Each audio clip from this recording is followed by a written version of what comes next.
folks. All right. Thanks to computer. So welcome to the first of a series of seminars for spring 2021. These are the Sustainable Development Research Seminar Series.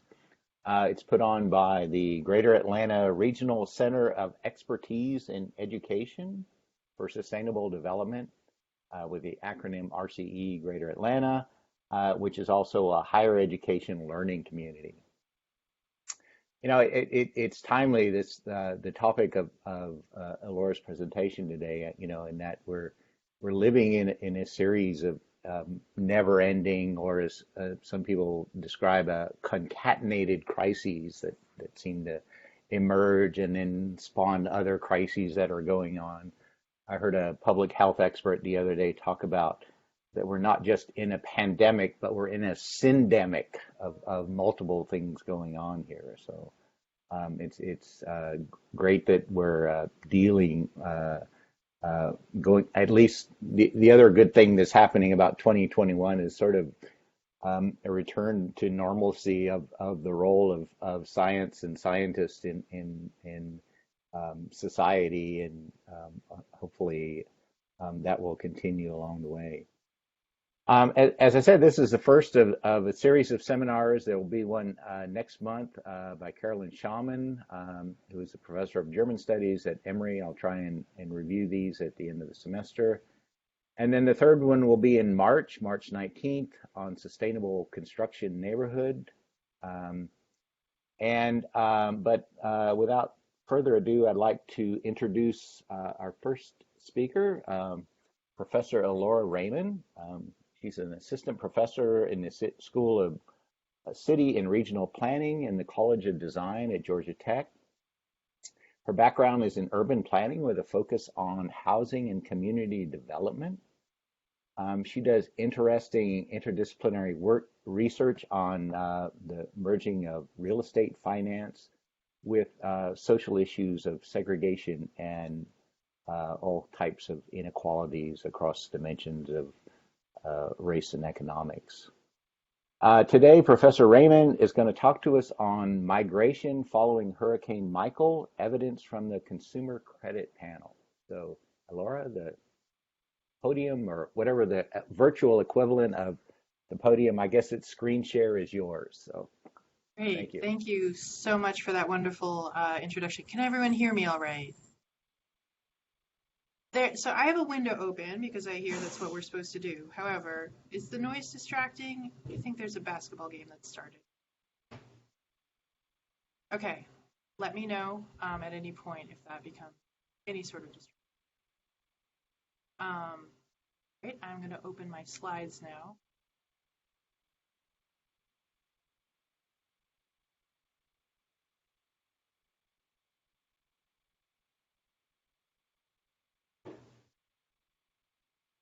These full screen. Right, so again, my name's Elora Raymond. Many of the co-authors on this project are here. Cleo Andrus, Carl Hudson at the Federal Reserve Bank of Atlanta. Cleo Andrus is a colleague of mine at Georgia Tech, and Wei Zai in computing from the University of Florida also contributed to this project, as well as Megan Conville, who's provided very helpful research assistance. So call in if you have any. This project represents a foray into the topic of post-disaster migration. So Carl and I have typically worked on issues of housing and real estate finance, and we've used this credit records data set at times to look at location choice and issues of migration. And this time in a series of projects, we're trying to see how people move after disasters and think about that in the context of housing. I'm going to dive right in. Part of what motivates this inquiry is this sense, as Lance mentioned, that we're in a time when disasters are becoming more frequent and more destructive. We read in the literature, we find that it's really after Hurricane Katrina that people start to look into this question of permanent household displacement in a U.S. context. Obviously, this topic has been addressed many times In the international context, this issue of climate refugees, internally displaced people, there's lots of different terms that people use. But in the US context, it feels like the environmental scientists have thought more deeply about this over the last decade or so. So go ahead. Did someone have a question? Type up if you do. So we're thinking about this question of where will people move and under what processes will people move as disasters become more frequent and more destructive. And also we're thinking about borrowing concepts from Pace and Elliott. We're thinking of places as recovery machines, as there being an established set of social forces that govern not just who gets hit by disasters, but that govern the recovery itself and how people are able to respond to recovery. Of course, displacement and migration is one form of a response to a recovery.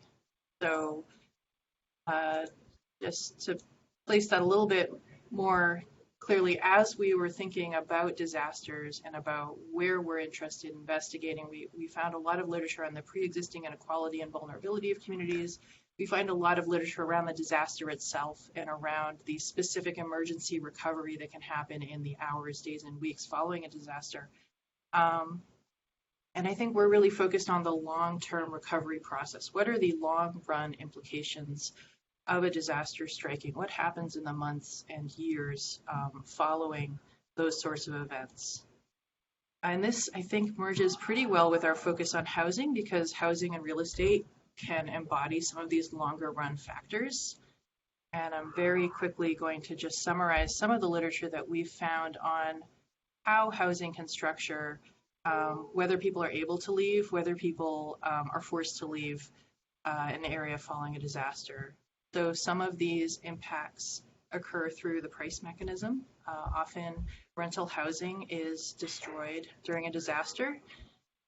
And at the same time, during the recovery period, often you have a lot of recovery funds coming in, and the construction workers who come to fix the housing actually can command higher rents than possibly some of the original residents. So that can cause rental housing in particular to increase in price. Because rental housing tends to be less well maintained, possibly less well constructed than owner-occupied housing, often the renovation and repair process can be very long-term. So rental housing, particularly mobile homes, are often less structurally resilient. So that can mean that people who rent might be more likely to be displaced. And then, there's kind of some labor market impact. So depending on the type of job you have, and we're seeing this absolutely in the pandemic, some people can work remotely or are salaried and don't suffer when they miss a day of work or a couple hours of work. Others lose income or become unemployed, and they can miss rent payments. They can be forced to leave through that kind of process.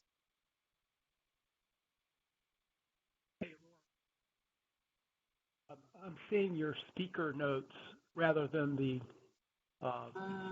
slideshow. Thank you for telling me that. I feel like the speaker notes are a bit jumbled, so I hope you weren't reading them, because I don't sort of borrowed the template from another presentation. Let me see.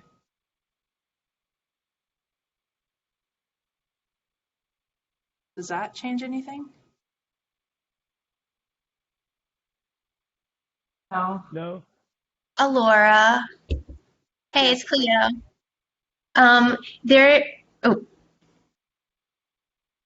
I know you'll figure it out, but there's a little thing called, this happened to me in class yesterday too.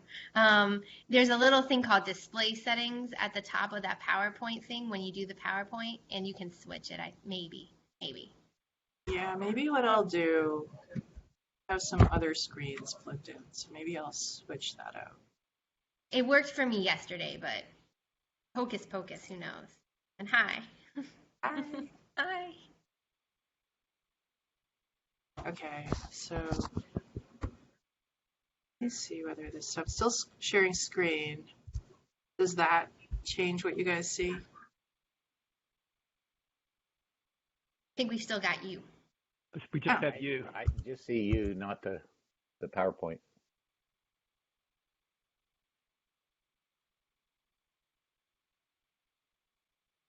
Now, That's can you better. guys? There All you right. go. Sorry, guys. Thank you for letting me know that. Um, okay. So, and thank you, because a lot of those speaker notes were copied over as I copied the template from one presentation to the next. So they possibly were confusing. Okay, so I kind of missed a little bit here, but I think this is the right slide. We're sort of making the argument here that housing factors matter when we're thinking about issues of migration and displacement. And, you know, ideally this will help us, once we get some really firm conclusions, be policy relevant is all. We can make recommendations about eviction policy, or you know, how recovery funds are distributed, or how mortgage forbearance works in ways that can help people either stay in place or relocate successfully. So the other comment I think I want to make that's come out of the literature is that relocation is in some contexts a sign of resilience or capacity, and in other contexts, the literature suggests that it's a sign of vulnerability. So we're interested in understanding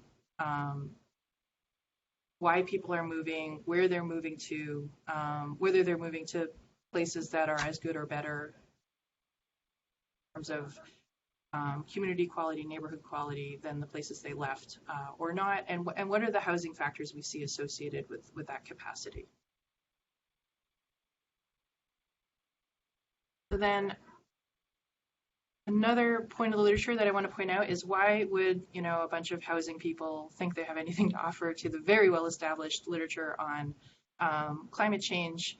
And one of the big reasons I think that, you know, we initially had this idea was that the data source that we use is unique. Even census data, even micro census data can't be used to do what we do with this. One of the holes in the literature about post-disaster displacement has been the lack of really good, frequent, high sample, high granularity, longitudinal panels that track people from prior to when a disaster hit. So often what people will use is the IRS's county level source of income data, and that shows county to county level flows. But there's it's a very high granularity. You can't really look at neighborhood effects, and it's very difficult to isolate good controls. Other studies have used surveys. So a disaster will hit, people will immediately get on the ground and start doing surveys. But of course, there's always a selection issue there where you don't have a measure of people from before the crisis to after the crisis. And also there can be some spatial granularity issues. It's very hard to field a survey with, you know, tens of thousands of people to get kind of the coverage of each neighborhood that you might want to understand which neighborhood factors affect why people are able to move or not. And then finally, that you can try and repurpose existing longitudinal panels to study disaster-related migration. But a lot of the panels that exist, things like PSID, they don't have enough sample within a small city like Panama City, Florida. So they might be better for studying Hurricane Sandy, where you have a big sample. But it's hard to understand the effect of small-scale disasters or disasters in smaller cities. And as we mentioned before, prior research has established that there's a lot of variation in how disasters affect migration, and sometimes people who are able to leave, and sometimes people who have the least capacity are forced to leave, and that can vary by size of city.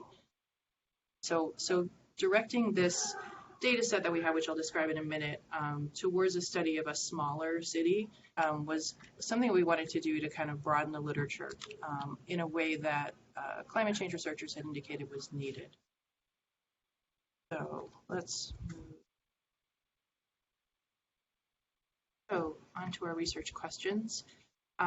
We have a representative longitudinal panel, and we're interested in just what percentage of people moved following Hurricane Michael, which was a very destructive storm that hit the panhandle of Florida 2 to 3 years ago.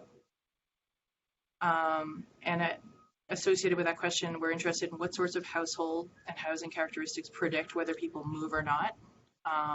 And then we're also interested in knowing what sort of household and housing characteristics predict the aspects of the move. So how far did people move? Did they leave the region entirely, or did they move slightly outside and continue commuting to work from another location? how long were they gone for? Were they gone for 6 months and then they returned, or did they leave on a somewhat more permanent basis? And did people move to communities that were similar or different than the one they lived in originally? So these are the sorts of questions we're hoping to explore in this study. And this is part of a set of studies where we're looking at different storms in different places. So we're going to try and refine our methods with this exploration and then duplicate them with other storms in other places. So just a bit more about our data panel. I've hinted at it a couple of times. We're using the Federal Reserve Bank of New York's Equifax Consumer Credit Panel. This is credit records data. So when you call up Equifax and say, hey, give me a copy of my credit record, this is essentially the data set that we're pulling on.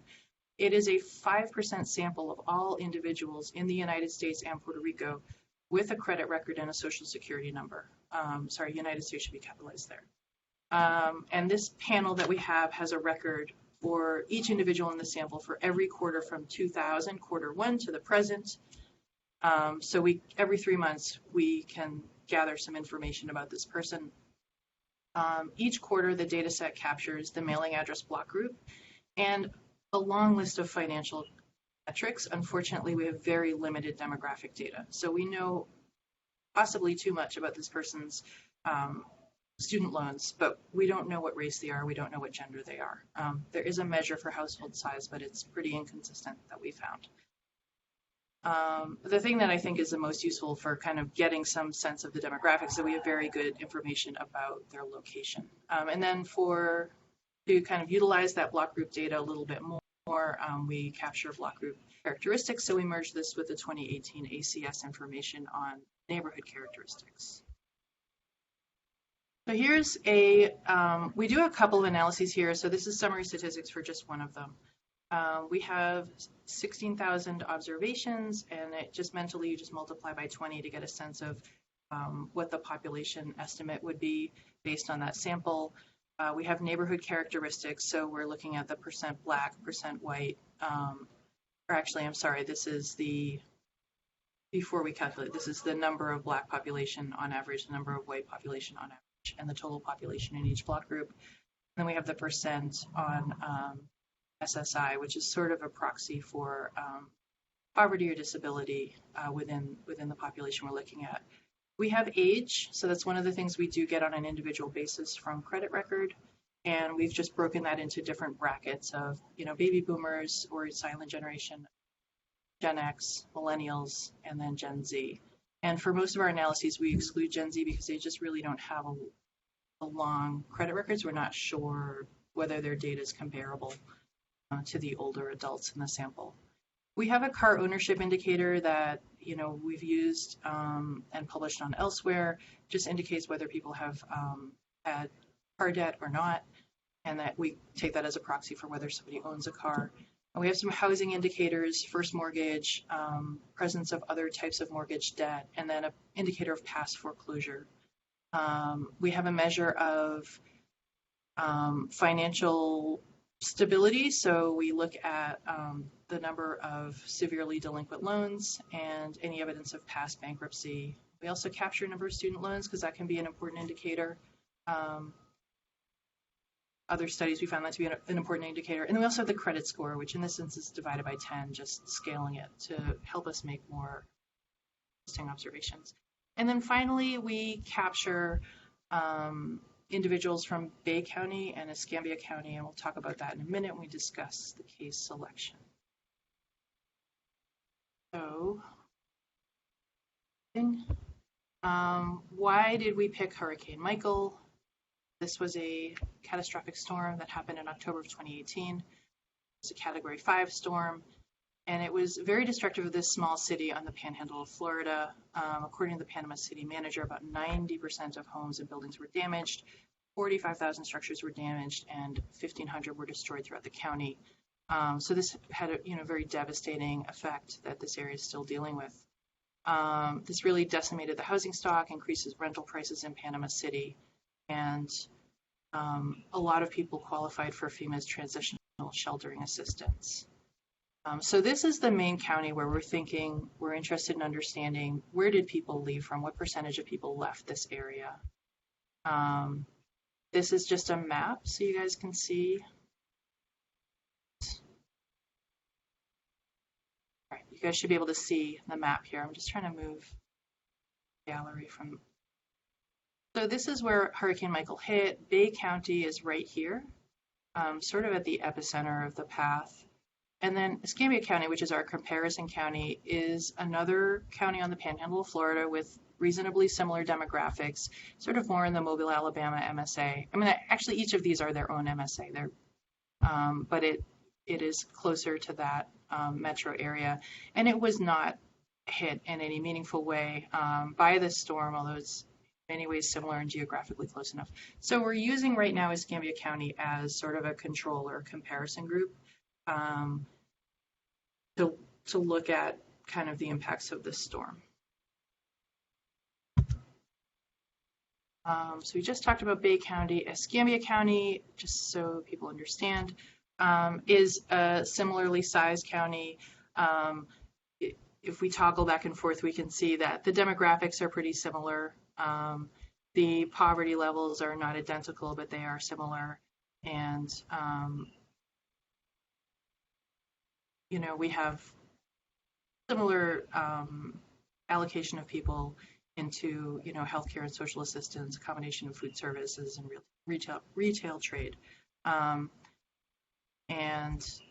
in terms of home rates, you know, we're very similar. So we're hoping we've established a good comparison. I'm not going to spend a lot of time talking about how we establish what our comparison group is going to be. There's arguments for doing that at the block group level rather than at the county level, and there's arguments for the opposite. But people in the audience have thoughts about that. I'd certainly really be interested in that later on. So what do we do in terms of modeling? First of all, we calculate a bunch of descriptive statistics, and then we do two models right now. So the first one is a logistic regression, just predicting whether or not a person moves or not. And we predict whether or not a person has moved and stayed gone for at least a year following the storm. And we predict it with our neighborhood characteristics that I talked about earlier, as well as the financial, demographic, and housing characteristics. And then we use exposure to the disaster. We have like a 1-0. So this is 1-2, but it's actually 1-0 variable that kind of says whether you're in Bay or in Escambia County. And that's sort of an indicator of, do we think you moved because of the disaster or not? Because obviously people are always moving. And we're more interested in people moving because of the disaster, not for any reason that people might move. The second model, we actually do 3 separate estimations where we predict different neighborhood characteristics a year following the disaster, and we're only looking at we have about 660 people in our sample who moved, so multiply by 20, that's about 13,000 people in terms of the population that left the area. And we're trying to predict what are the neighborhood characteristics of the places where people moved, particularly when they moved because of the storm. So any questions about this analysis can also ask at any point when we dive in. So this is our first chart of results. This is a chart showing quite simply whether people moved in or out of Bay County. And the x-axis here is relative to the storm in October of 2018. So -1 is 1 quarter before, 4 quarters, you know, -4 is 1 year before the storm hit. And +1 is 1 quarter after the storm hit. And we're really doing this to check, you know, is our data really capturing migration? Is there a huge lag in when people change their mailing address, stuff like that? We're just kind of testing our data.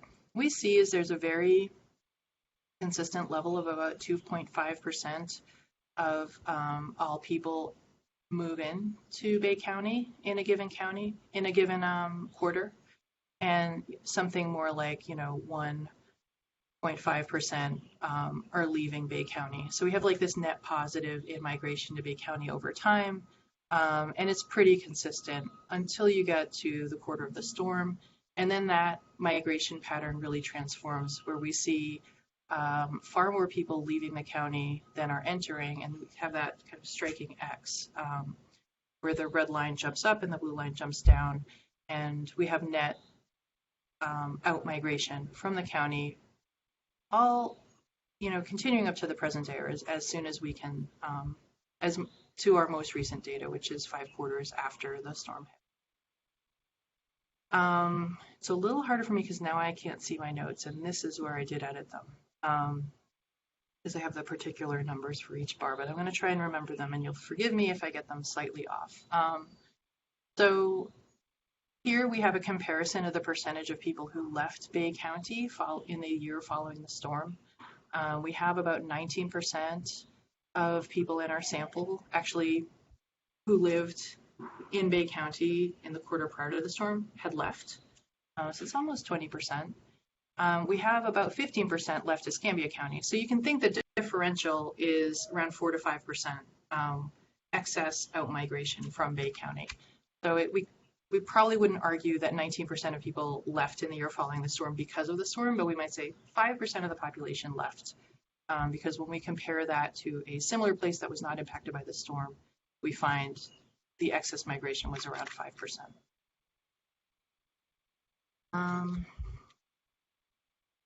What about the characteristics of where people moved? When we compare Bay and Escambia County, we find that Bay County movers were much less likely to move within the metro than Escambia. And they were much more likely to move farther away, like 50 miles or 150 miles away. And the 150 miles captures people who moved 151 miles away and people who moved, across the world to Alaska, et cetera. So this is anyone who moved really far outside of the metro area. Again, if we measure this a different way, we can see that, Bay County movers were much more likely than Escambia County movers to change their MSA or to change their state than not. Well, I like these metrics, but because they capture every move, local or non-local, I think we have to disambiguate them a little further. In terms of, we also calculate travel time. So we're thinking a little bit, are people moving nearby and then commuting back to Bay County? You saw some reports of that in the news, that people were having these long commutes. Are they leaving the region completely? And again, we find if we're comparing Bay and Escambia, the Bay County movers are much more likely to move, 1 to 2 hours or even more than 2 hour drive away. So the likelihood that they're commuting back is getting slimmer and slimmer.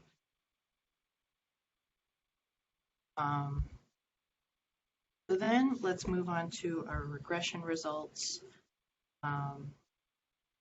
And this is the first regression. It's a logistic regression predicting the likelihood that somebody moves. And so this includes our full sample of about 16,000 observations. And within there, we have about 600 to 700 people who actually move. What are the characteristics of those people? So if I move one more slide, we'll get some highlights. Yes.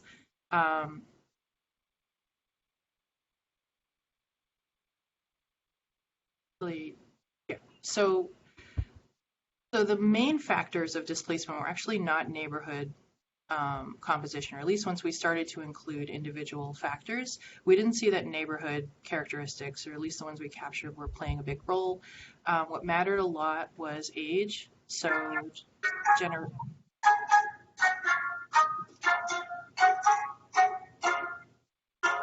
I really enjoy this. Is anybody else hearing music? Yeah. It sounds like somebody has a violin lesson in the background, which, as a former violin player, that's a very nostalgic sound. But I will try to mute other instances like that. Okay, great. So getting back to these results, Generation X was much more likely to leave the area relative to baby boomers, 2% more likely. Millennials were almost 3 times more likely, 2 to 3 times more likely to leave the area than kind of baby boomers and silent generation. And Gen Z was no more likely to leave than baby boomers or silent generation. So it's really these kind of working age, adults who were most likely to leave the area. We found that the higher your credit score, so for every 10-point increase in your credit score, you're 1% less likely to leave the area. So wealthier people were more likely to stay. And the things that predicted people staying were other kind of indicators of financial health. So the homeownership indicator, homeowners were 19% less likely to leave than those that didn't have a home. People with cars were much more likely to move than those that did not. And finally, Bay County residents were 26% more likely to leave than those in Escambia County. So we're able to kind of quantify what's the likelihood of people leaving, how many people left relative to a similar county where we didn't see storm hit. The other factors that mattered were student debt. So people with student debt were 5% more likely to leave than those that did not. So that starts to give us a composite picture of, in this particular city, in this particular storm, what are the factors that predict displacement for a year or more? And remembering the earlier descriptives, these are people who are probably leaving the area entirely. They're not just moving outside the county, they're leaving the region. So then the second, not finding my other regression results here. I think a slide might have been deleted. Sorry about that. I'm tempted to try and pull it up right now. Not sure I'm going to be able to do that in time. So let me try and do this from memory, and I'm really sorry about that. So we had regression results predicting whether the location that people moved to had a higher median income, and whether this location was more predominantly white or black. And we found that the people who left were, if they were impacted by the disaster, were much more likely to move to an area that had higher median income or that was more predominantly white than the place that they left. And this is sort of generally adding to this picture that the way the storm impacted migration was that people who were younger and possibly either a little bit less established were renters were more likely to leave the area entirely, and the places where they left for tended to be whiter and higher income than the places where they lived in Bay County. So apologies for not having that sheet up here. I think there was a mistake in my edit. So I'm at a little bit over half an hour, and I want to make sure we leave enough time for discussion of questions. Our next steps on this project, thank you very much for hearing our presentation as we're in the midst of creating these analyses. We want to further refine our models. We are working on creating maps of migration, which I think will be instructive in seeing, where people move to.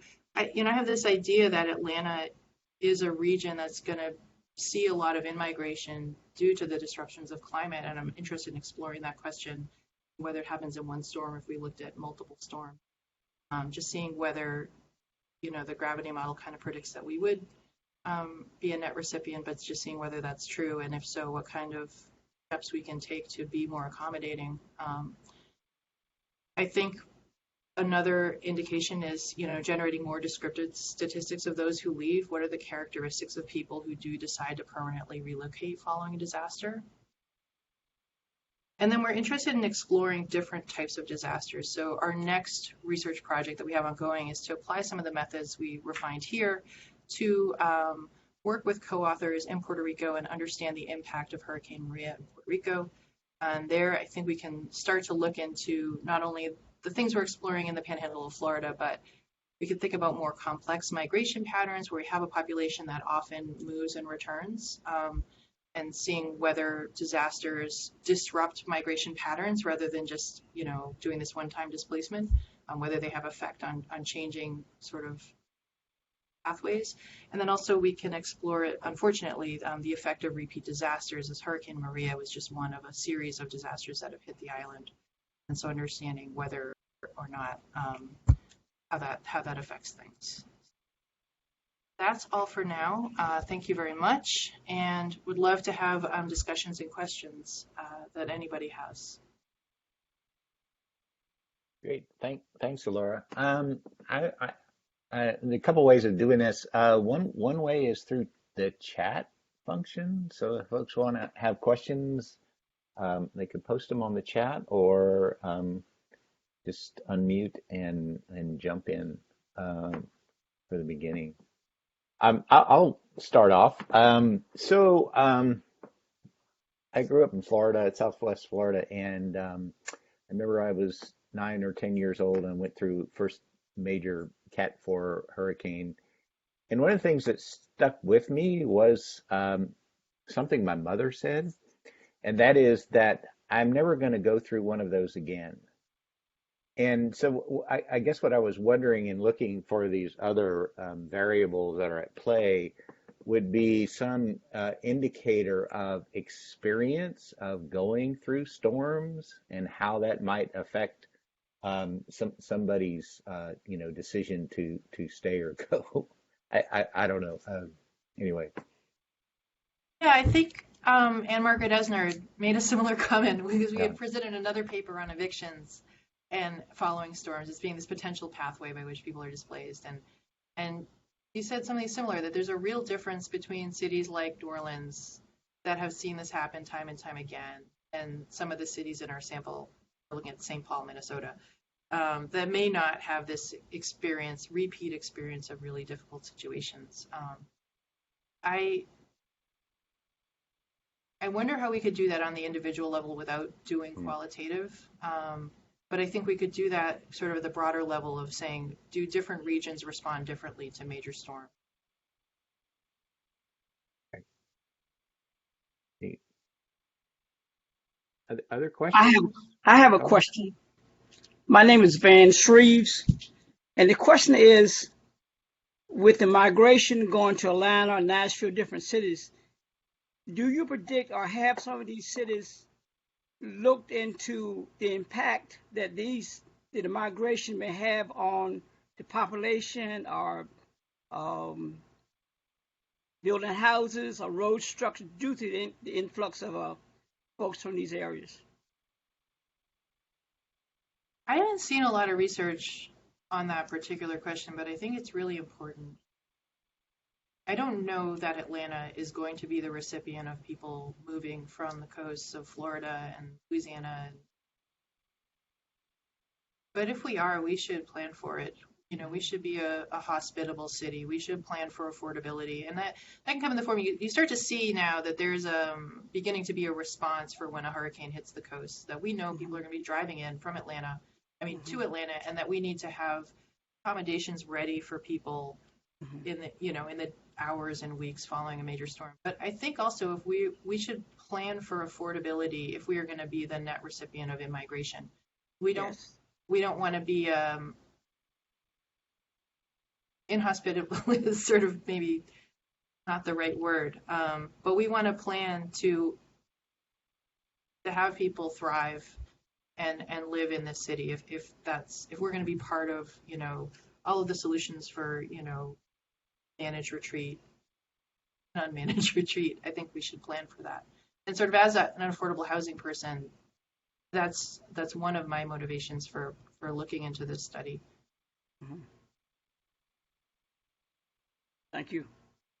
Thank you for your question. Well, perhaps I'll go ahead. Elora, the fact that you're using a credit bureau-based data set suggests to me that maybe you can get some insights into how well people do after they relocate, whether they get back on their feet well. If they were homeowners, do they become homeowners? Do they have credit problems? Do they become employed relatively quickly? Have you looked at any of that, and do you have any insights as to how effective people are at getting back on their feet after they move? I know people have done that research using this data set, and Carl, I don't know if you remember what those findings were, and I don't want to put you on the spot if you don't. I'm not remembering what those findings are, but definitely you can very track people's credit score after they move, or look at whether they still have a mortgage and if it's current in their new location. I think that is one of the ways that you can use this data set, certainly. And I'm not remembering from our lit review what the findings were for the storms that were examined. Oh, thank you.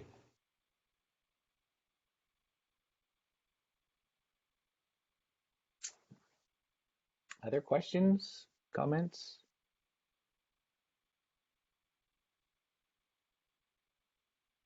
Just real quick, the prior research finds that the hurricanes adversely affect credit scores and financially vulnerable. If you were financially vulnerable prior to the storm, you fare worse after the damage. So there is some literature out there, but it's worth seeing how we could do compare those that moved versus those that didn't move, and how that adds, because the prior paper didn't consider movement. It just looked at who was there at the time and what happened to their credit score. Thank you, Carl. Just a quick comment. I'm Jairo Garcia, I'm a lecturer with Georgia Tech. I used to work for the City of Atlanta as the Director of Climate Policies and Renewables, and we were trying to explore the issue of displacement from the coast to the City of Atlanta. And I totally agree with your comment about affordability. With the data that we analyzed were the people who were displaced from Katrina. So around 10,000 people were displaced from Katrina to Atlanta. Most of them relocated in the metro area, not really inside the City of Atlanta. And then one of the preliminary analysis that we found was specifically related to affordability. It's because the City of Atlanta is too expensive, so they had to live in the periphery. So it's totally right on in the issue of affordability. Unfortunately, after that study, nothing has been done in Atlanta. We are not giving any move in the sense of trying to adapt for the issue of migration inside the City of Atlanta, but that is happening outside in the metro area. So good point. I only really saw one study, and it was a simulation that looked at, okay, here's our predictions for what is going to happen in the next 30 years, how our coastal areas in particular will be impacted, and then they simulated migration. And this data set, and I'm sure you can use other data sets as well, would allow you to be empirical and say, well, we have 10, 15 years of data. We can look at where did people move based on the impacts that we're seeing. Did they move to Atlanta? It seems logical that you might want to stay in the Southeast, and Atlanta is a city where you might go, but that's an empirical question that we can possibly answer. And hopefully it would be informative for city planners to think about, what would happen in the future. And I know when I talk with planners, this is something they talk about. We think because of climate change, we expect this many people to move to Atlanta in the next 20, 30 years. But we can kind of shed a little bit more empirical light on that. And I saw there was a question about from David Jackson. You're asking about whether family composition makes a difference in staying or going, wondering if having school-age children in the family have an impact on stay or go decision. I think absolutely, family composition, children are really interested in questions of relocation. There's a lot of work in housing on the impacts of moving on children, and also obviously would impact the decision to stay or go. But I don't think we can do that with this data set unless we make big assumptions about stage of life based on age. There is an indicator for your household size. Maybe we could do some kind of metric of you have 2 cars and you're a certain age and your household size is bigger than 1. But the household size indicator doesn't differentiate between 3 roommates living together and a family with 1 kid. It just tells you the number of people in the household. So that's one limitation of using credit records, I think. This is Van Shreves again. I have a question again. What is Atlanta? In other words, did your data reflect where they moved to as far as a zip code or anything like that? It did. It actually reflects the block group, which is a very small neighborhood area. It's a code for a neighborhood. So we can really, we didn't, and we haven't looked right now to see, or I don't have it in mind of where people exactly move, but we do know which state and which cities people move to in this data set. And so that might be interesting just to see which major cities were the biggest draw. I'll put And the that zip down. code in those cities. Yeah, exactly. And the zip code in those cities, yeah. So you see, we describe the characteristics of the city, like how far away did they move, or what was the racial composition or the median income. We didn't. We could very easily, but we didn't for this presentation talk about which cities did people move to. So that's probably something we should do next.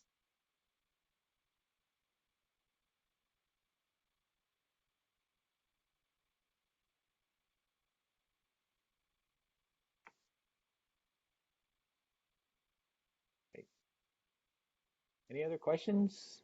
I don't see any others posted on the chat board, or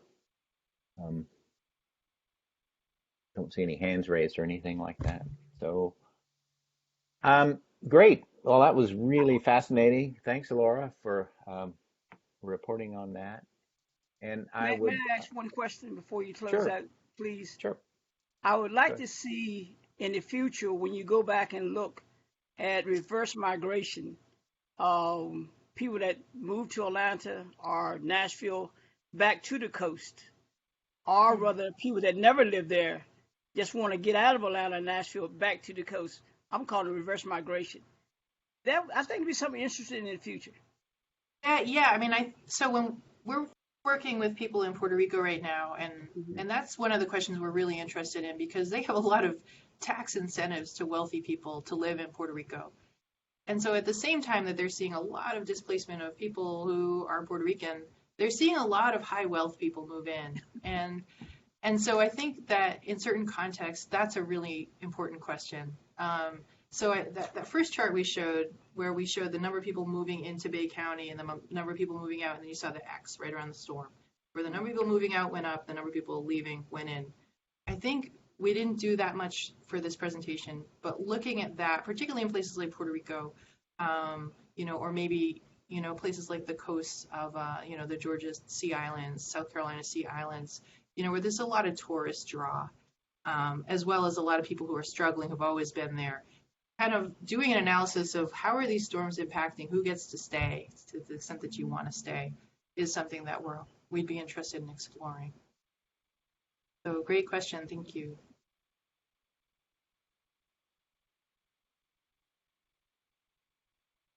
Awesome.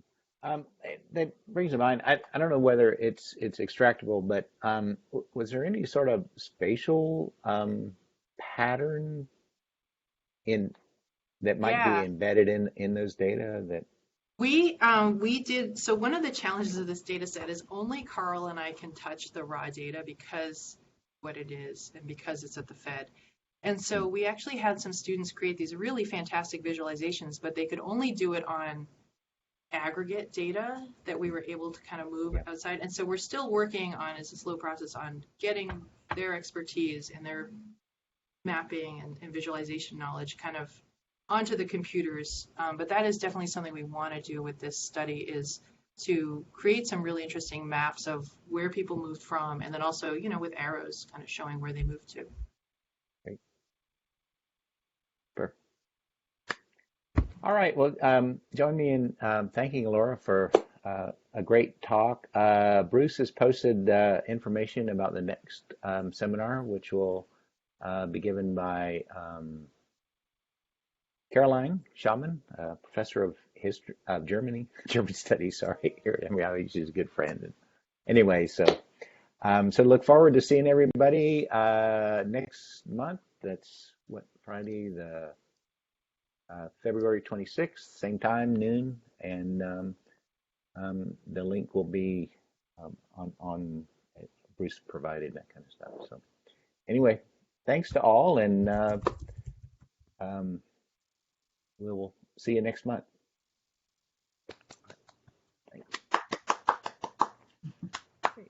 Thanks.